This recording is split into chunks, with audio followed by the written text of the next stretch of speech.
모든 사람을 위한 복음이라는 제목으로 오늘 저랑 6번째 살펴보십니다. 저랑 요한복음 4장에서 예수님께서 한 사마리아 여인을 만나주시는 장면을 살펴보고 계시죠. 성도 여러분, 반드시 기억하셔야 합니다. 구원은 죄인이 스스로 만들어내는 업적이 아니라 오직 은혜가 가져다 준 선물입니다. 그리고 이렇듯 구원이 선물일 수밖에 없는 이유를 이 사마리아 여인과 우리 예수님의 만남을 통해서 이렇게 설명드릴 수 있어요. 저랑 이미 살펴보셨던 것처럼 예수님께서 이 여인을 만나려고 열심을 내어 찾아오셨습니다. 피곤함을 마다하지 않으시고 그 피곤한 몸을 이끌고 바로 이 여인을 만날 수 있는 시간에 이 우물가로 오셨죠.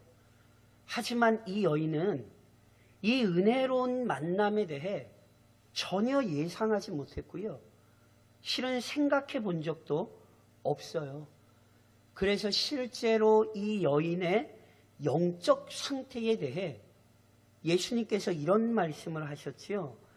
저랑 화면 보시며 요한복음 4장 10절을 같이 봉독하실까요? 같이 봉독하시겠습니다.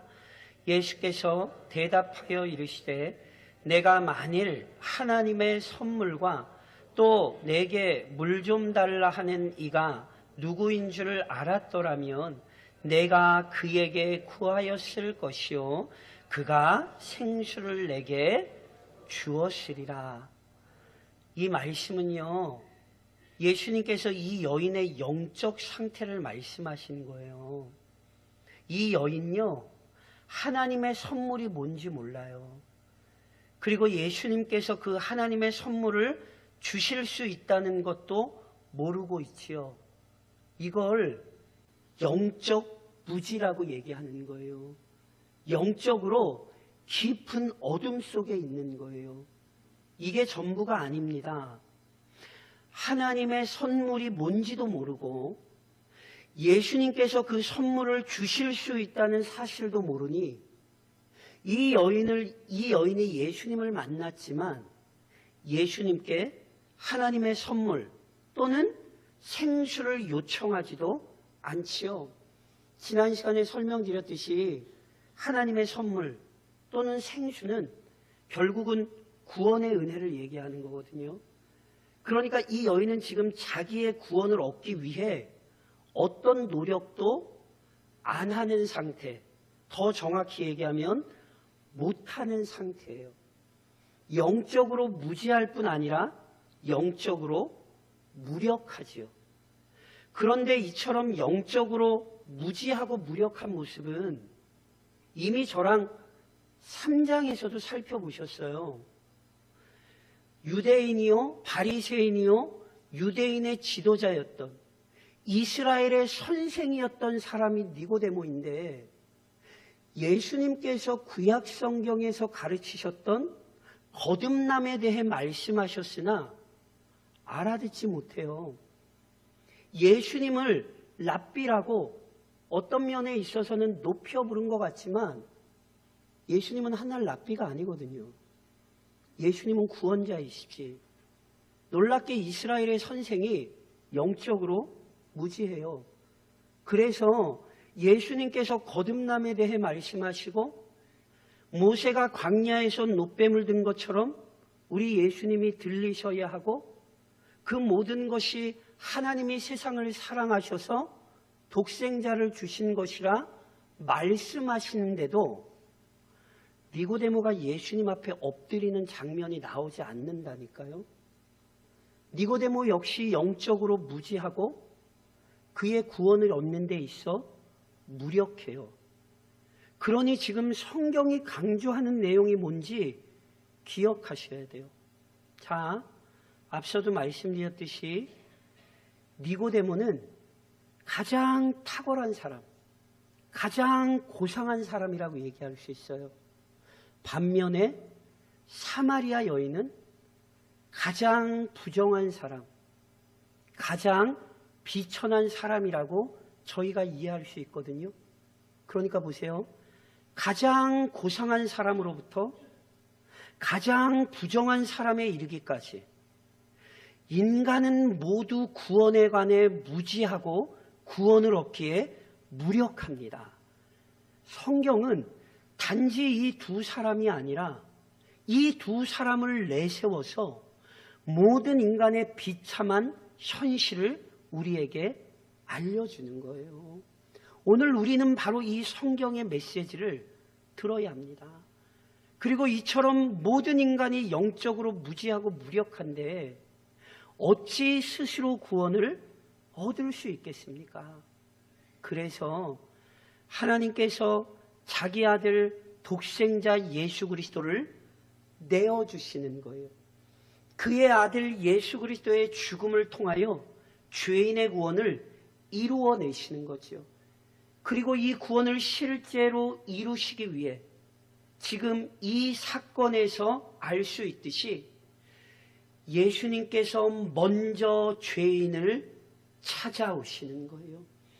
그분이 죄인을 찾으셨기에 죄인의 구원은 성취되는 거죠.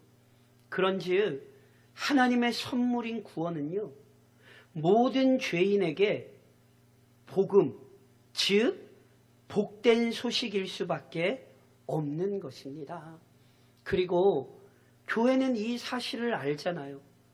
그래서 모든 사람에게, 모든 죄인에게 이 복음을 전해야 합니다. 모든 사람을 위한 복음, 즉 모든 사람이 복음을 들을 수 있도록 교회는 헌신해야 합니다.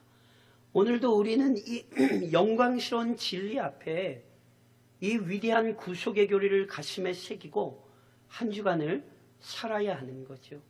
특별히 오늘 본문에서 그 복음의 주인공이신 또는 복음의 핵심이신 예수님께서 사마리아 여인을 만나 이야기하는 과정 속에 우리는 실은 복음이 죄인에게 요구하는 것이 무엇인지를 알게 됩니다.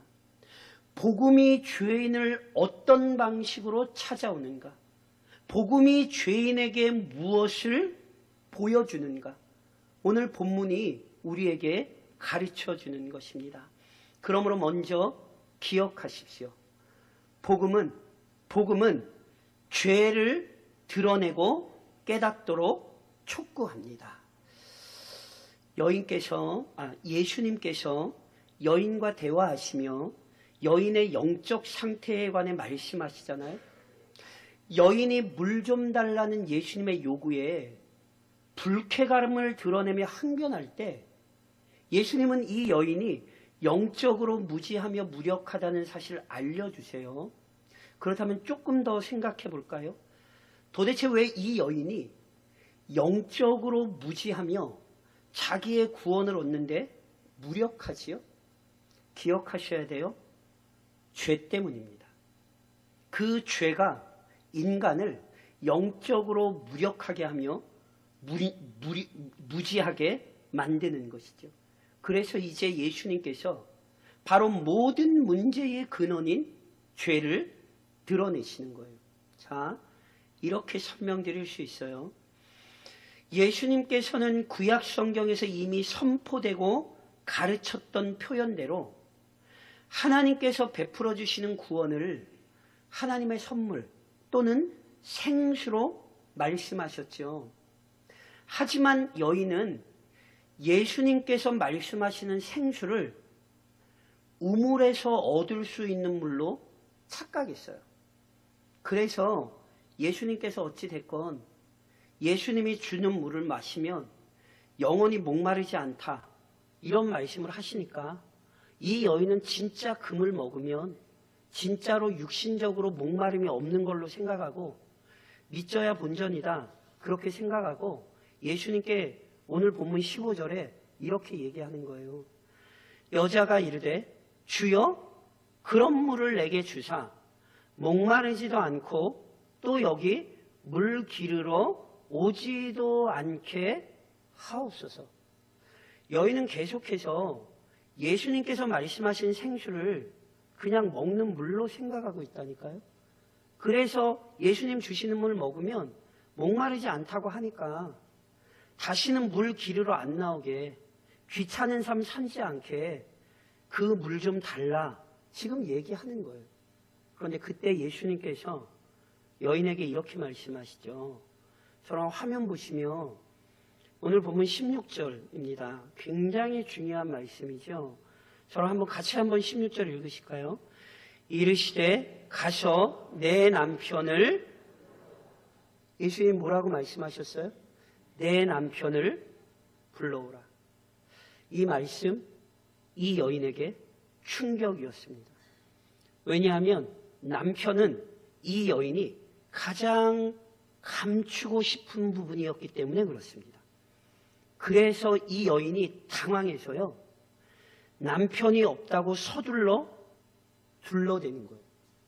그러자 놀랍게도 예수님께서 왜 이 여인이 남편이 없다고 핑계 또는 거짓말 되는지를 밝히시는 거예요. 놀랍게. 그것이 17절 하반절 이하에 이렇게 기록되어 있죠.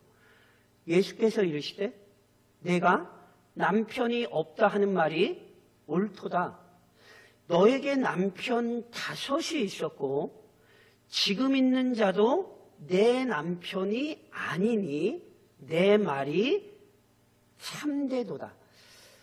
이 말씀은요, 이 여인의 삶을 너무너무 적나라하게 밝히고 있어요. 이 여인은요, 남편이 5이나 있었고요, 현재도 실은 다른 남자와 살고 있어요. 요즘에 이혼이 부지기수로 일어나지만 그래도 5명, 6명 남자와 결혼하는 경우는 실은 요새도 그렇게 찾기는 쉽지 않지 않을까요? 어쩌다가 이런 삶을 살게 된 것인지 실은 저희가 구체적으로 알 수는 없어요. 다만 당시 사회적 상황에 비춰볼 때 저희가 좀 이런 추정이 가능해요. 무슨 말씀이냐면 당시 사회는 여자가 홀로 살아가는 게 이게 거의 불가능했습니다. 그래서 어릴 땐 아버지, 결혼하면 남편, 나중에 나이가 들면 자녀, 아들, 이렇게 여인은 의지하여 살던 시대거든요. 그러니까 당시 이런 상황에 비추어 여인이 여러 남편을 두게 된 것을 저희가 좀 추정해 보면 우선 이 여인은요, 정상적인 결혼 생활은 하지 못한 게 분명하고요. 아마 생계를 유지하기 위한 방편으로 여러 남자와 살았을 가능성이 있습니다. 조금 더 다시 말씀드리면 이 여인은 성경이 요구하는 거룩한 가정을 이루기보다는 당시 우상 숭배자들에게서 나타나는 부정하고 음란한 삶을 좀 즐긴 것으로 보여요.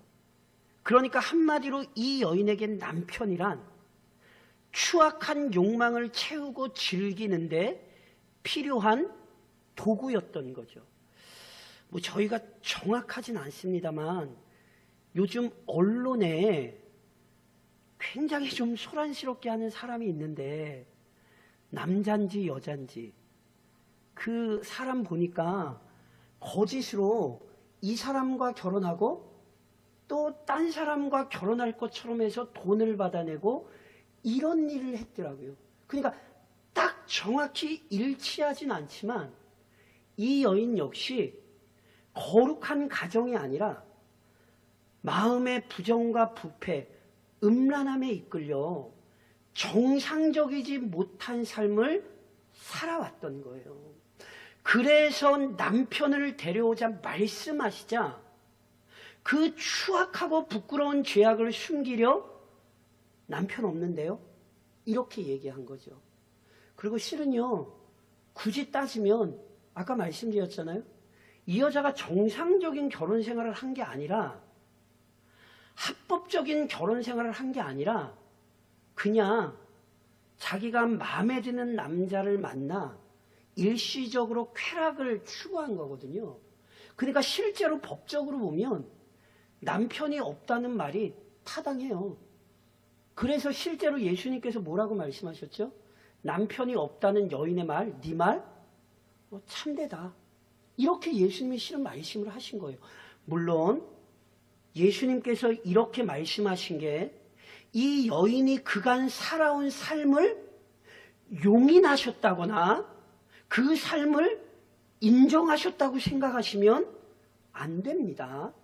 오히려 본문에서 예수님께서는 지금 이 여인의 죄악을 정확하게 지적하신 거예요. 이렇게 설명드릴 수 있죠. 이 여인의 영적 무지와 무력함이 무엇에서 비롯된 것입니까? 왜 하나님의 선물도 모르고 그 선물을 주실 수 있는 예수님도 못 알아본 겁니까? 왜 예수님께 하나님의 선물을 달라고 구하지 않습니까? 이 여인은 철저히 죄에 얽매여 있기 때문입니다. 그리고 그 죄에 얽매여 있다는 사실이 여러 남편을 두었던 방식에서 실은 숨길 수 없이 지금 드러나고 있는 거예요. 그래서 보세요. 예수님께서 남편을 데려오라 말씀하신 의미는 이 여인의 추악한 죄를 지금 지적하신 거예요. 이 여인은 그 죄를 숨기고 싶지만 아니요. 우리 주님 앞에 그 죄를 숨길 수 없고 그 죄를 고백해야 한다는 사실을 지금 우리 주님이 남편 데려와 이 말씀 통해 알려주시는 거예요. 그리고 성도 여러분 명심하셔야 돼요. 이것이 복음이 죄인에게 행하는 일입니다. 복음은 죄를 무시하지 않습니다. 복음은 죄를 가볍게 다루지 않습니다. 복음은 죄를 진지하게 직면하여 깨닫게 합니다. 복음은 집요하게 우리의 죄를 드러내고 우리가 그 죄를 가진 죄인이라는 사실 복음은 반드시 밝혀냅니다. 이것이 복음이 하는 일이라는 사실을 절대로 잊으시면 안 돼요. 복음이 죄인을 찾아올 때 먼저 그 죄를 드러냅니다. 물론 이게 전부는 아닙니다. 복음은 죄인이 사모해야 할 온전한 예배를 알려줍니다. 지금 여인은요, 별 기대 없이 예수님에게 생수 달라 요구했어요. 그런데 갑자기 예수님께서 자신의 추악한 죄악을 지적하자 당황하는 거죠. 심지어 그녀의 삶에 대해 예수님 너무너무 정확히 아셨어요. 그래서 여인이 어떤 고백을 하지요? 본문 19절에 여인이 이렇게 얘기하죠. 여자가 이르되 주여 내가 보니 선지자로소이다. 이 말은요, 여인이 보니까 예수님이 남달라요. 남다른 정도가 영적인 권위를 지니고 있어요.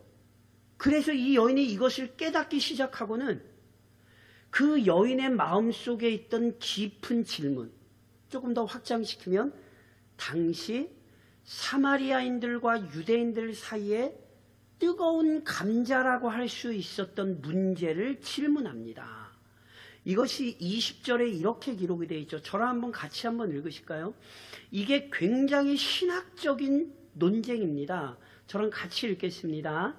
우리 조상들은 이 산에서 예배하였는데 당신들의 말은 예배할 곳이 예루살렘에 있다 하더이다. 이거 굉장히 중요한 신학적인 질문입니다. 여기에는 배경이 있습니다. 앞서 제가 사마리아인과 유대인의 갈등을 설명할 때 이런 말씀 드렸어요. 자, 남유다 백성이 바벨론 땅에서 70년 만에 포로를 마치고 1차로 돌아와 귀환해서 성전을 재건하거든요. 그런데 이렇게 성전을 재건할 때 북이스라엘 사람들, 즉 사마리아 사람들도 동참하고 싶었어요. 그래서 유다 백성들을 찾아와서 청했어요. 우리 함께 성전 건축하자. 그런데 그때 유다 사람들이 거부해요. 왜냐하면 이미 사마리아 사람들은 타 종교와 혼합이 돼서 순전한 신앙을 잃어버렸거든요. 유다 사람들 입장에서 사마리아 사람들은 배교자예요.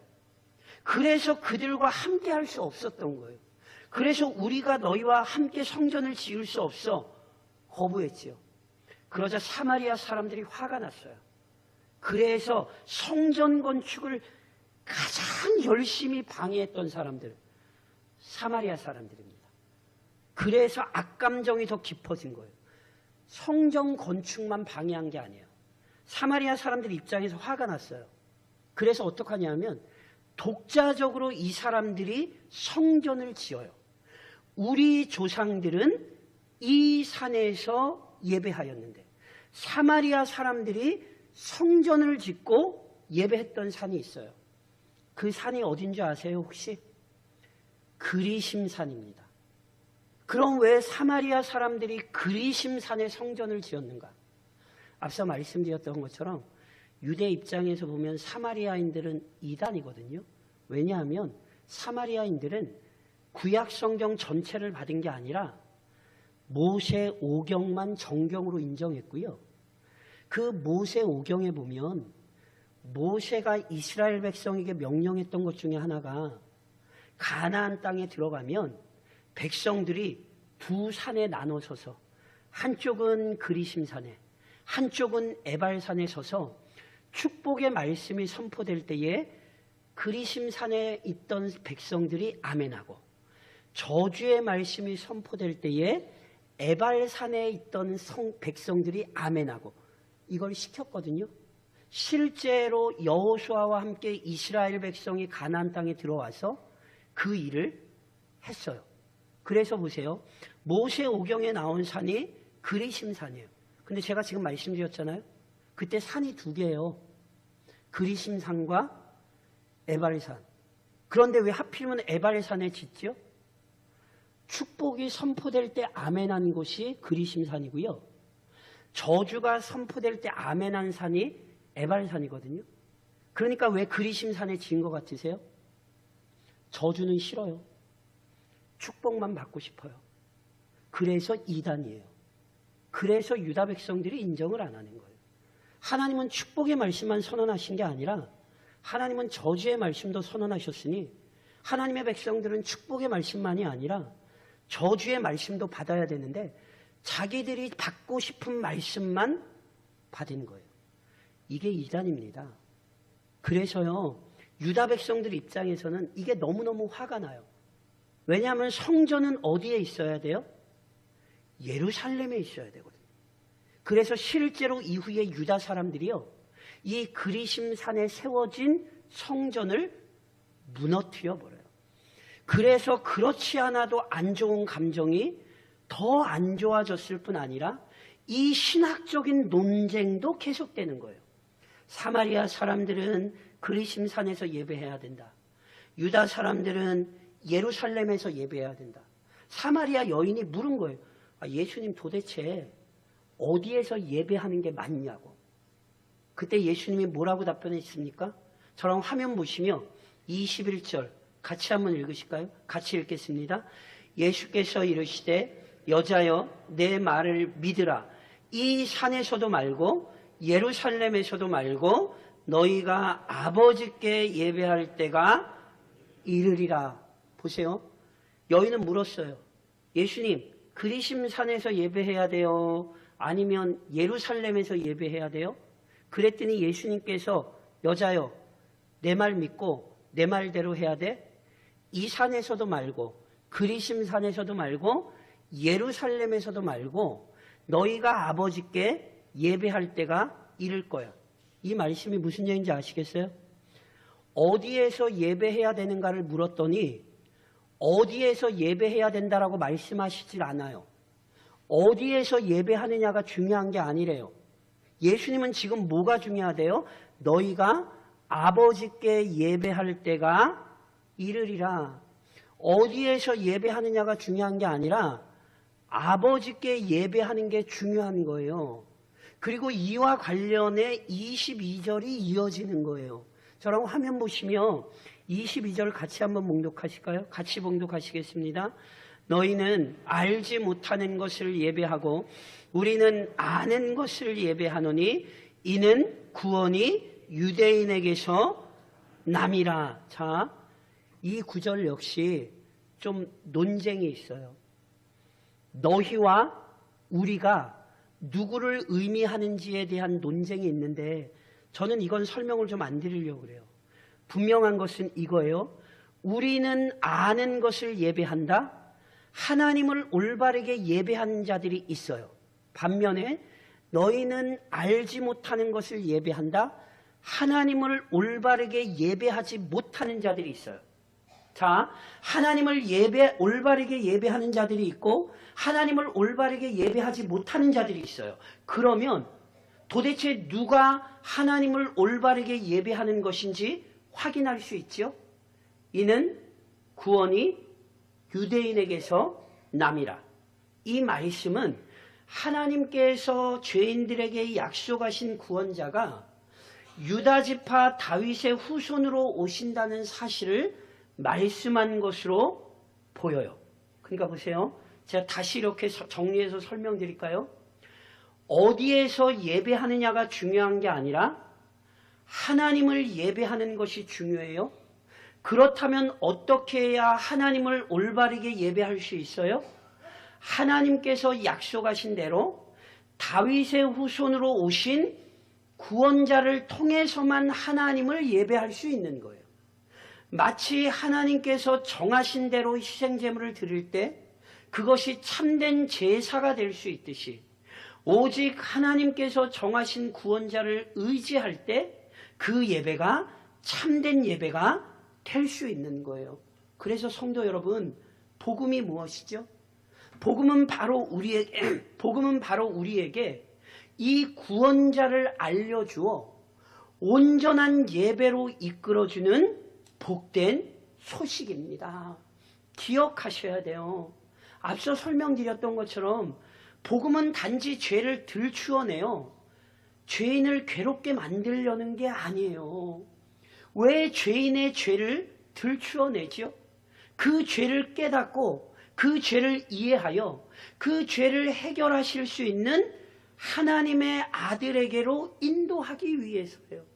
그 죄를 깨달아 하나님 앞으로 나아가야 하기 때문에 우선은 그 죄를 깨닫게 하는 것이고 거기에 멈추는 것이 아니라 죄인으로 하여금 하나님이 우리에게 보내신 그 구원자 예수 그리스도에게로 인도하여 우리로 하여금 죄 용서의 은혜를 얻게 하는 것이죠.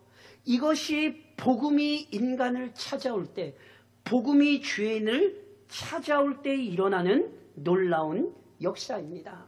그러므로 사랑하는 성도 여러분, 오늘도 본문의 교리에 근거하여 이제 우리에게 두 가지로 적용합니다. 우선 죄를 깨달아 아는 은혜가 넘치기를 구하십시오. 제가 앞서 이런 말씀 드렸잖아요.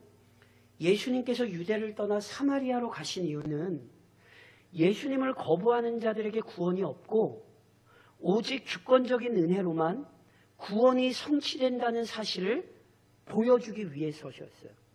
그래서 예수님께서 휴가성 야곱의 우물을 찾으셨고 심히 부정했던 여인을 만나주시는 거예요. 그럼 보세요. 예수님께서 그 여인 만나시고 나자 다짜고짜 그 여인에게 내가 구원자니까 너 나 믿고 구원 얻어. 예수님께서 이렇게 말씀하셨나요? 아니라는 걸 저랑 지금 본문에서 보셨죠. 예수님께서는 이 여인이 영적으로 무지하며 무력하다는 사실을 드러내셨어요. 무엇보다 이 여인이 죄에 매여 살고 있다는 사실을 명확하게 지적하십니다. 이거 너무한 거 아닙니까? 아니, 언제 봤다고? 만나자마자 당신 죄인이야. 이렇게 이 죄를 들추어내실 필요가 있냔 말이죠. 그런데 그거 기억하세요? 여인에게만 이러신 거 아니에요? 니고데모가 정말로 예수님을 만나고자 하는 마음으로 예수님 앞에 나와 예수님, 제가 보니까요 예수님 대단하신 분인 것 같아요. 니고데모가 얼마나 예수님께 격식을 차려 예수님에게 겸손히 말씀드렸습니까? 근데 그때 예수님이 첫마디 기억하세요? 사람이 거듭나지 않으면 하나님 나라 볼 수 없어. 무슨 말씀이라고 말씀드렸어요? 니고데모야, 너 겉모습은 번지르르 할지 모르지만 너 거듭나지 못한 죄인이야. 예수님은 이 여인만이 아니에요. 니고데모를 만나셨을 때도 예수님은 먼저 그의 죄인됨을 지적하셨어요. 이것을 잊으시면 안 돼요. 명심하십시오. 죄인됨을 인정하는 것이 없이 진정으로 구원자를 의지할 수 없습니다. 그래서 복음은 구원을 선포할 때 반드시 먼저 진정한 회개를 요구합니다. 기억하세요? 세례 요한이 메시아를 기다리던 백성에게 등장하여 세례 요한이 외친 첫 메시지가 무엇입니까? 저랑 화면 보시며 마태복음 3장 1절로 2절 같이 한번 읽으실까요? 같이 읽겠습니다. 그때에 세례 요한이 이르러 유대 광야에서 전파하여 말하되 회개하라 천국이 가까이 왔느니라 하였으니. 아멘이세요? 회개한 자에게 천국이 주어집니다. 회개가 없는 구원은 없습니다. 이것은 오순절 성령 강림 사건에서도 우리에게 확인되었지요. 오순절날 성령의 충만함을 입은 제자들이 많은 사람들에게 나아가 복음을 전할 때 어떻게 정했지요? 사도행전 2장 38절은 이렇게 기록하죠. 베드로가 이르되 너희가 무엇하여 회개하여 각각 예수 그리스도의 이름으로 세례를 받고 죄 사함을 받으라. 복음은 먼저 우리에게 회개를 요구합니다. 우리의 죄인됨을 깨달아 알게 하며 우리의 죄인됨을 인정하게 하는 거죠. 그러므로 복음을 아는 자들은 죄를 아는 자들이에요. 복음을 경험한 자들은 자신의 죄인됨을 깊이 고백하는 자들이에요. 그리고 이것이 은혜라는 것을 잊으시면 안 돼요. 그래서 먼저는 이 땅에 죄를 깨달아 아는 은혜를 구하십시오. 죄를 아는 성도가 은혜를 더욱 많이 사모한다는 것 잊지 마십시오. 그리고 자기 죄와 연약함을 깨달아 알 때 오늘 우리가 전하는 복음이 저들을 영광스러운 구원으로 이끈다는 사실을 잊으시면 안 돼요.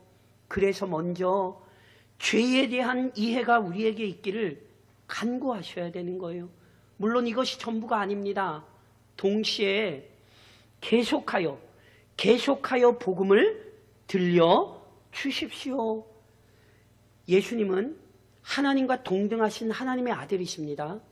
창조주요, 구원주요, 심판자이십니다. 그래서 예수님께서 원하시는 일은 반드시 이루어지고 성취됩니다. 믿으십니까? 그럼 제가 여쭤볼게요. 예수님께서 이 여인의 구원을 원하십니까? 안 원하십니까? 원하시죠. 그러니 피곤을 무릅쓰고 이 여인 찾으러 여기까지 오셨잖아요. 그러면 이 여인의 구원을 간절히 원하시는 예수님께서 이 여인의 구원을 어떻게 이루어내시죠? 예수님께서 여인을 찾아오시고 여인과 대화하시며 복음을 변증하셨어요. 저랑 앞서 분명히 이런 말씀 나눴잖아요. 죄인의 특징이 뭐냐 하면 영적으로 무지하고 영적으로 무력합니다. 그러면 하나님의 말씀 들려주면 알아듣습니까? 못 알아듣습니까? 못 알아듣죠. 그걸 지금 니고데모에게도 보셨고 이 여인에게서도 보셨잖아요. 근데 보세요. 못 알아듣는다고 우리 주님이 무시하고 우리 주님이 버리고 가셨습니까? 놀라운 진리를 보셔야 돼요. 놀랍게도 못 알아듣는데 우리 예수님께서 이 여인을 붙들고 계속해서 말씀하시는 거예요. 이 여인이 모른다고 무시하시는 것이 아니라 오히려 더 깊은 진리들을 설명하고 계세요. 그래서 보세요. 이 여인이 예수님의 복음 진술을 들으면서 예수님께서 하시는 말씀을 들으며 이 여인의 영적 무지와 무력함이 드러나고 이 여인의 죄악이 드러나는 것으로 끝나는 게 아니라 놀랍게도 이 여인 안에 변화가 나타나요. 어떻게 나타나는 줄 아세요? 이 여인이 처음에는 예수님을 유대 남자, 유대인으로 불러요. 주여라고 부른 건 제가 지난 시간에 설명드렸던 것처럼 주님, 구원자라는 의미가 아니라 상대방을 높여 부른 거라 말씀드렸죠. 그러니까 우리말로 번역하면 당신이에요. 당신 그냥. 여기서 주님은. 그러니까 보세요. 처음에는 이 여인이 예수님을 당신 또는 유대 남자 이렇게 불렀어요. 그런데 예수님께서 이 여인의 죄를 지적하고 이 여인의 삶을 밝히자 오늘 본문에서 이 여인을 예수님을 뭐라고 부르죠? 선지자라 부르죠. 그런데 이걸로 안 끝나요. 이제 나중에 저랑 살펴보겠습니다만 이제 마지막으로 가면 이 여인이 예수님을 뭐라고 부르는지 아세요? 그리스도라 부릅니다. 하나님께서 우리를 위해 이 땅에 보내신 구원자로 예수님을 인정하게 되는 거예요. 놀랍게도 영적으로 무지했던 여인이 끊임없는 복음의 진술 속에 그 여인의 영혼이 변화되고 그 여인의 인생이 변화되는 거죠. 성도 여러분, 이걸 오늘 교회가 감당하는 것입니다. 복음을 알아듣지 못한다고 해서 무시하시면 안 돼요. 한 번, 두 번, 세 번 얘기해서 못 알아들었다고 멸시하시면 안 돼요. 그건 원래 죄인이 나타내는 반응이에요. 오히려 그 영적으로 무력하고 무지한 죄인에게 교회가 끊임없이 복음을 들려주고 가르칠 때에 그 죄인의 마음엔 놀라운 변화가 일어난다는 사실을 오늘 본문이 가르쳐주고 있음을 잊으시면 안 돼요. 그래서 이번 한 주간도 맡겨주신 사명의 자리에서 성실히 복음을 증언하십시오.